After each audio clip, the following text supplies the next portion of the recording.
Video शुरू करने से पहले पाकिस्तान के लिए सलाह नसीहत और चेतावनी है कि ये खबर बिल्कुल ना देखें, क्योंकि पाकिस्तान को ये सुनकर अच्छा नहीं लगेगा कि भारत ने पहली बार सऊदी अरब में 8 लड़ाकू विमान उतार दिए हैं। इसके अलावा ओमान में भी भारत ने एक पनडुब्बी भेज दी है। अगर यहाँ तक पाकिस्तानियों ने सुन लिया है तो आगे भी सुन लीजिए कि कैसे इंडियन आर्मी ने तहलका मचा दिया है।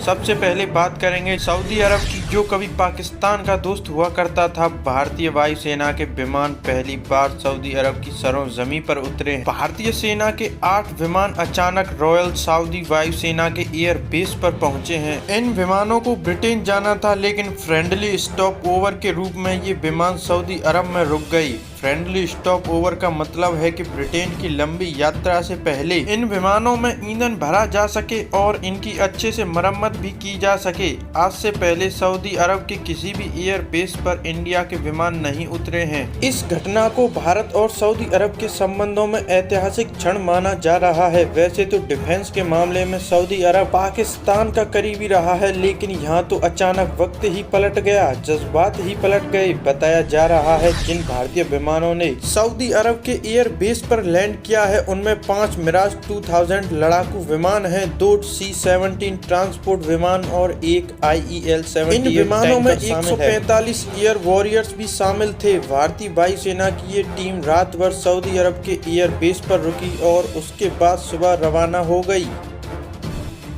भारतीय वायुसेना की इस टीम को ब्रिटेन में एक एयर शो में भाग लेने के लिए जाना था। भारतीय वायुसेना के सऊदी अरब के एयर बेस पर उतरने से पाकिस्तान की नींद हराम हो गई है। पाकिस्तान को डर सता रहा है कि सऊदी अरब कहीं अपनी रक्षा जरूरतों को बढ़ाने के लिए उसका साथ छोड़कर भारत का हाथ न पकड़ ले, क्योंकि सऊदी अरब की सेनाओं को पाकिस्तान शुरू से ही ट्रेनिंग देता आया है। बहरहाल पाकिस्तान को इसके बाद एक और झटका लगा, क्योंकि भारतीय नौसेना की कलवरी क्लास सबमरीन INS बेला ओमान पहुँच गयी। भारतीय सबमरीन ने ओमान के बंदरगाह पर डेरा डाल दिया है। जानकारी के लिए बता दें कि भारतीय नौसेना मित्र देशों के साथ सहयोग को मजबूत करने के लिए हिंद महासागर में सुरक्षा को बढ़ाने के लिए युद्धपोतों को सक्रिय रूप से तैनात करती रहती है। इस तैनाती का उद्देश्य हिंद महासागर और उसके आसपास के इलाकों में भारत के आर्थिक और रणनीतिक हितों की सुरक्षा सुनिश्चित करना है। भारत की सबमरीन से पाकिस्तान के साथ साथ चीन भी घबरा गया है।